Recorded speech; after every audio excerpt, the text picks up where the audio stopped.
ఈ వీడియో చూడండి ప్రజలారా.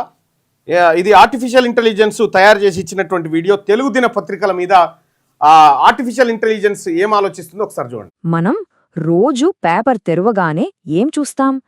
పెద్ద పెద్ద హెడింగ్స్, కొందరి ఫోటోలు. ఇంతకీ ఆ వార్తల వెనక అసలు కదేంటి? ఆ కనిపించే ముఖాలు ఎవరివి? పదండి, ఈరోజు మన పత్రికల్లోని వార్తల పొరలు విడదీసి చూద్దాం. అసలు ఎవరి గొంతు వినిపిస్తుందో తెలుసుకుందాం. అవును, అసలు మనం రోజూ చదివే ఈ న్యూస్ పేపర్లు దేన్ని చూపిస్తున్నాయి? మన సమాజాన్ని ఉన్నది ఉన్నట్టుగా అద్దం పడుతున్నాయా? లేకపోతే కేవలం అధికారంలో ఉన్న కొద్దిమంది ప్రపంచాన్ని మాత్రమే మన కళ్ల ముందు ఉంచుతున్నాయా? ఇది చాలా ముఖ్యమైన ప్రశ్న. దీనికి సమాధానం వెతుకుదాం రండి. సరే, ఈ విషయాన్ని తేలిగ్గా అర్థం చేసుకోవడానికి ఒక సింపుల్ టెక్నిక్ వాడదాం. అదే న్యూస్ పిరమిడ్. ఈ పిరమిడ్ సహాయంతో వార్తల్ని ఎలా నిర్మిస్తున్నారో, అందులో ఎవరికి ఎంత ప్రాధాన్యత ఇస్తున్నారో చాలా స్పష్టంగా చూడొచ్చు. సో ముందుగా ఆ పిరమిడ్ పైకి వెళ్దాం. అంటే శిఖరాగ్రంలో ఎవరున్నారో రైట్.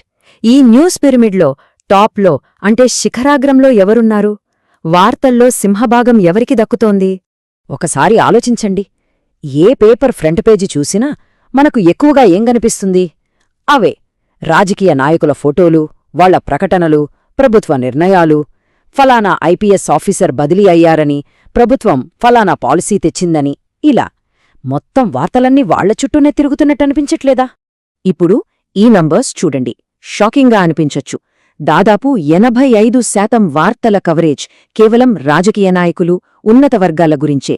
అంటే మిగిలిన బీసీ, ఎస్సీ, ఎస్టీ మైనారిటీలందరికీ కేవలం 15% మాత్రమే.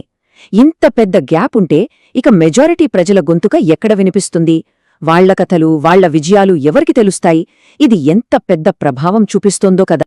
సో వార్తల్లోని మెయిన్ క్యారెక్టర్స్ ఎవరంటే లిస్ట్ చాలా సింపుల్. మన ముఖ్యమంత్రులు, ప్రధానమంత్రి, కేసీఆర్, చంద్రబాబు నాయుడు లాంటి పెద్ద పెద్ద రాజకీయ నాయకులు, లేదా హై లెవెల్ ఐపీఎస్ ఆఫీసర్లు, చివరికి అంతర్జాతీయ రాజకీయ నాయకులు. రోజూ పేపర్లో కనిపించేది వీళ్ళు. సరే, పిరమిడ్ టాప్లో ఎవరున్నారో చూశాం. మరి ఆ పిరమిడ్కి బేస్ అంటే పునాదిలాంటి సామాన్య ప్రజల సంగతేంటి? వాళ్ళు ఈ వార్తల ప్రపంచంలో ఎక్కడున్నారు? అట్టడుగునా ఎందుకుండిపోయారు? ఫ్రంట్ పేజీలో మెరిసే వార్తలు దాటి లోపలి పేజీల్లోకి వెళితే తప్ప మనకు మెజారిటీ ప్రజల గొంతు వినిపించదు. కాని అక్కడ కూడా ఆ వార్తలను వెతుక్కోవాల్సొస్తోంది. అసలు వాళ్ల గురించి ఎక్కడ రాస్తున్నారు, ఎక్కడ కనిపిస్తున్నారు? ఇదిగోండి అసలు విషయం. కేవలం 10-15% జనాభాలో మెజారిటీ అయిన బీసీ, ఎస్సీ, ఎస్టీ, మైనారిటీ వర్గాలకు వార్తల్లో దొరుకుతున్న స్థానం ఇంతే. ఎంత విచిత్రం కదా! మెజారిటీ ప్రజల వార్తలు మైనారిటీ వార్తలుగా మారిపోయాయి. సరే, ఆ కొంచెం చోటిస్తున్నారు కదా, మరి అందులో వాళ్ళని ఎలా చూపిస్తున్నారు? ఎప్పుడైనా గమనించారా?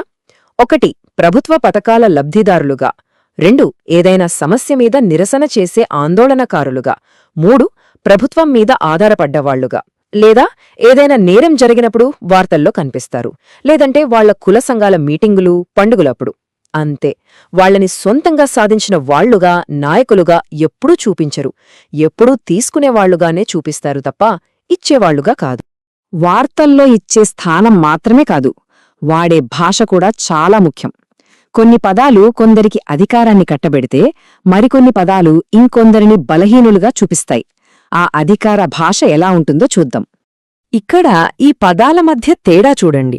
ఉన్నత వర్గాల గురించి రాసేటప్పుడు అధినేతలు, విధాన నిర్ణేతలు, ప్రముఖులు, పెట్టుబడిదారులు ఇలా ఎంత పవర్ఫుల్ పదాలు వాడుతున్నారో, అదే సామాన్య ప్రజల దగ్గరకొచ్చేసరికి పేదలు, లబ్ధిదారులు, అణగారిన వర్గాలు, గిరిజనులు అంటే వాళ్లకు వాళ్లుగా ఏమీ లేరని, ఎవరో ఇచ్చే సహాయం మీద ఆధారపడి బతుకుతున్నారని చెప్పకనే చెప్తున్న ఈ పదాలు. ఈ భాష మన ఆలోచన విధానాన్ని ప్రతిరోజూ ప్రభావితం చేస్తూనే ఉంటుంది. సరే, ఇదంతా చూశాక ఈ న్యూస్ పిరమిడ్ మనకు ఫైనల్గా ఏం చెప్తోంది? సింపుల్గా చెప్పాలంటే ఈ పేపర్లన్నీ కలిసి మనకు ఇస్తున్న సందేశం ఒక్కటే: అధికారం, రాజకీయాలు మాత్రమే ముఖ్యం, అంతే. మిగతా విషయాలన్నీ, మిగతా ప్రజలందరూ సెకండరీ. వాళ్ల వార్తలు వచ్చినా అవి కేవలం సంక్షేమ పథకాల గురించో, సమస్యల గురించో ఉంటాయి తప్ప వాళ్లను దేశాన్ని నడిపించే భాగస్వాములుగా ఎప్పుడూ చూపించవు. అంటే మన న్యూస్ పిరమిడ్ ఇప్పుడు పూర్తయింది. ఒకసారి దీన్ని చూస్తే అసలు పిరమిడ్కి ఈ న్యూస్ పిరమిడ్కి ఉన్న తేడా తెలుస్తుంది. సాధారణంగా పిరమిడ్కి బేస్ చాలా పెద్దగా ఉంటుంది, అక్కడ ఎక్కువ మంది ప్రజలుంటారు, పైకి వెళ్లే కొద్దీ తక్కువ మందుంటారు. కాని మన వార్తల పిరమిడ్ తలకిందులుగా ఉంది. పైనున్న కొద్దిమందే మొత్తం స్థలాన్ని ఆక్రమించేశారు. కింద ఉండాల్సిన మెజారిటీ ప్రజలు మాత్రం ఎక్కడో అంచులకు పరిమితమైపోయారు. ఇదే మన మీడియాలో కనిపిస్తున్న చిత్రం. ఈ మొత్తం విశ్లేషణ తర్వాత మన ముందు ఒక్కటే పెద్ద ప్రశ్న మిగిలింది. మన వార్తాపత్రికలు సమాజాన్ని ఉన్నది ఉన్నట్టుగా చూపిస్తున్నాయా, లేక అవి ఒక రకమైన సమాజాన్ని నిర్మిస్తున్నాయా? ఈ ప్రశ్న గురించి ఆలోచిస్తూ రేపటి పేపర్ చదివి చూడండి. అప్పుడు వార్తల వెనుకున్న అస్సలు కథలు మనకు మరింత బాగా అర్థమవుతాయి.